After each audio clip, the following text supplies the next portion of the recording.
أعوذ بالله من الشيطان الرجيم. بسم الله الرحمن الرحيم. يا أيها الناس اعبدوا ربكم الذي خلقكم والذين من قبلكم لعلكم تتقون. الذي جعل لكم الأرض فراشا والسماء بناء وأنزل من السماء ماء فأخرج به من الثمرات رزقا لكم فلا تجعلوا لله أندادا وأنتم تعلمون.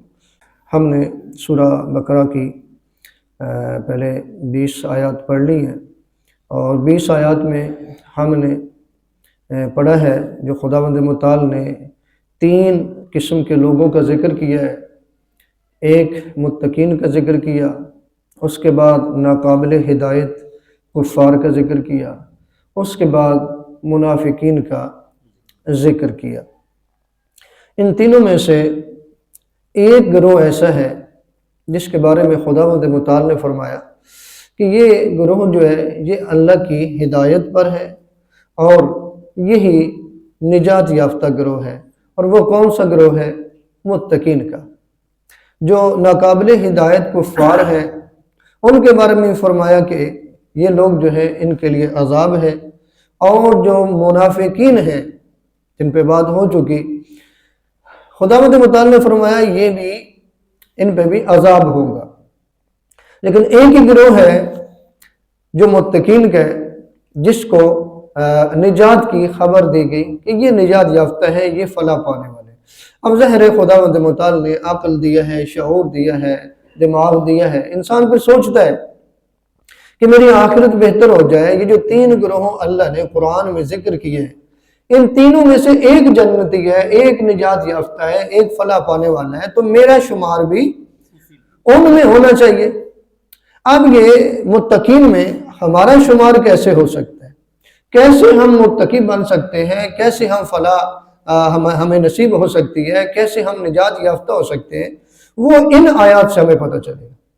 خداوند متعال لوگوں سے مخاطب ہے، اور قرآن میں تقریباً علماء فرماتے ہیں 20 کے قریب ایسی جگہ ہے جہاں پہ خداوند متعال نے یا ایھا الناس کہا ہے، یعنی اے لوگو، یا ایھا الناس اعبدوا ربکم الذی خلقکم والذین من قبلکم لعلکم تتقون.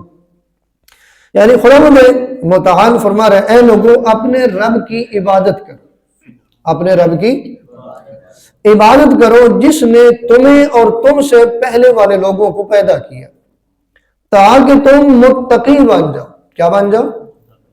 ابھی تھوڑی دیر پہلے ہماری کیا خواہش ہے جو بیان کی گئی کہ ہم متقی بن جائیں. اب یہاں پہ متقی کیسے بننا ہے؟ خداوند متعال نے فرمایا کہ اے لوگوں متقی بننے کے لیے تمہیں خدا کی عبادت کرنی ہوگی.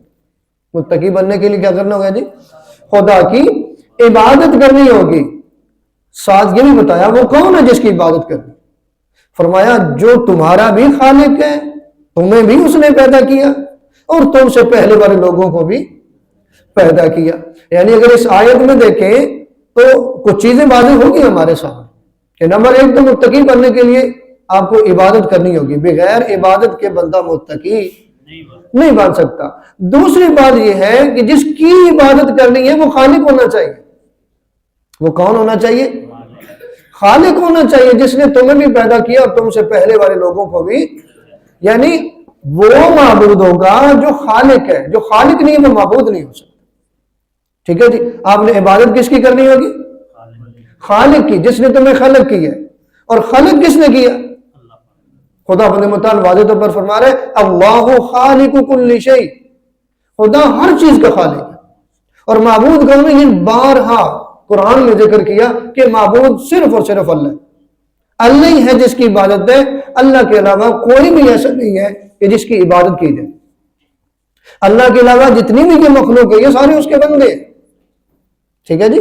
سارے کے سارے خداوند متعال نے قرآن میں فرمایا کہ یہ سارے کے سارے رحمان کے بندے ہیں، اللہ کے علاوہ جتنے بھی ہیں. جب سارے بندے ہیں اور خالق وہ ہے تو عبادت کس کی ہوگی؟ خدا کے مقابلے میں بندوں میں سے جن کو لایا جاتا ہے وہ بھی خدا کے بندے، ٹھیک ہے جی، وہ بھی کیا ہے؟ خدا کے بندے۔ اور خداوند متعال واضح طور پر فرماتا ہے اللہ کے مقابلے میں جن کو تم لاتے ہو، ایک جگہ پہ فرمایا وہ تو ایک مکھی بھی نہیں بنا سکتے۔ کیا نہیں کر سکتے؟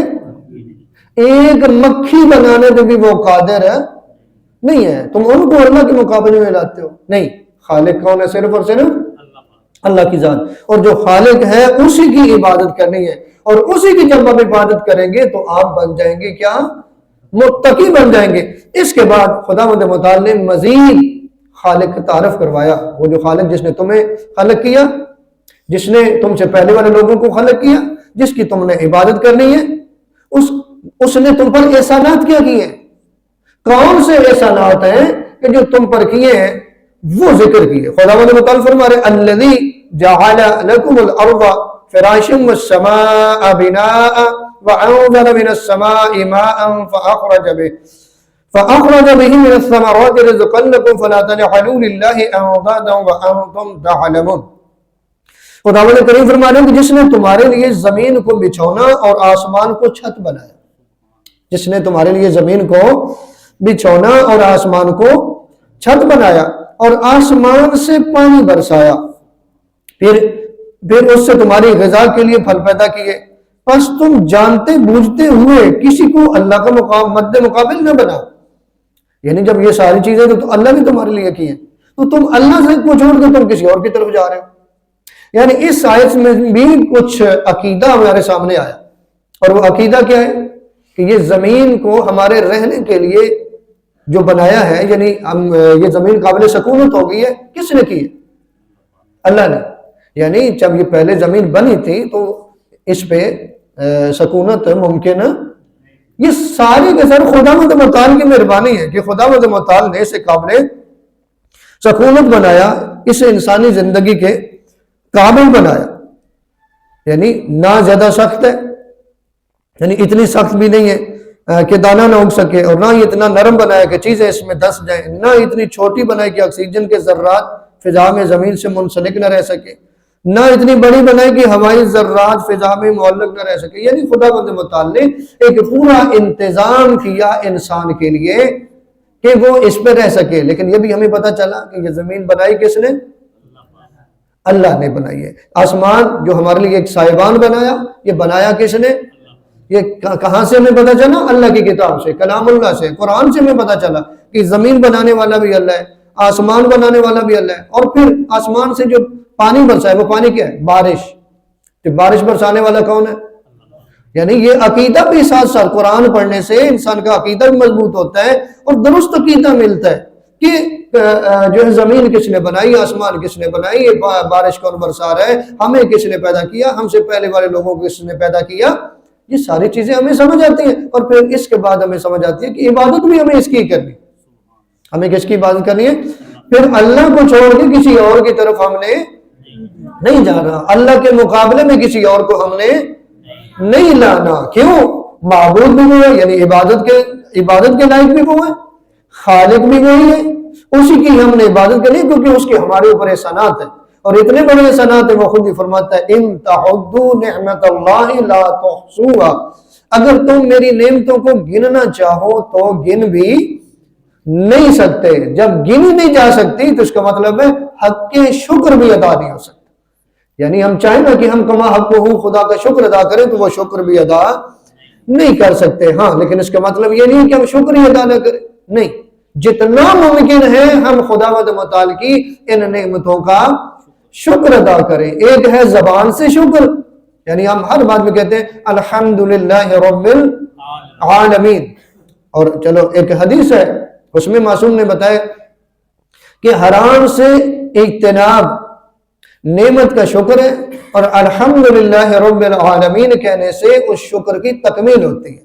یعنی حرام کو بھی چھوڑنا پڑے گا اگر تم شکر ادا کر رہے ہو، حرام سے اجتناب کرنا ہے، اور الحمدللہ رب العالمین یعنی مسئلہ آپ کے سامنے، بات آپ کے سامنے واضح ہوگی، یعنی واضح طور پر بات آپ کے سامنے آ گئی کہ حرام سے بھی بچنے، یعنی اپنے کردار کے ذریعے شکر ادا کرنا ہے، نہ کہ صرف زبان سے کہ بس اللہ کا شکر ادا کیا، نہ نماز پڑھی، نہ روزہ رکھا، نہ حج کیا، نہ زکوٰۃ دیا، نہ ایسا۔ تمہارا کردار بتائے کہ اس کے احسانات ہیں مجھ پہ، تمہارا عمل بتائے کہ وہ تیرا خالق ہے، وہ تیرا معبود ہے، تو نے اس کی عبادت کرنی ہے۔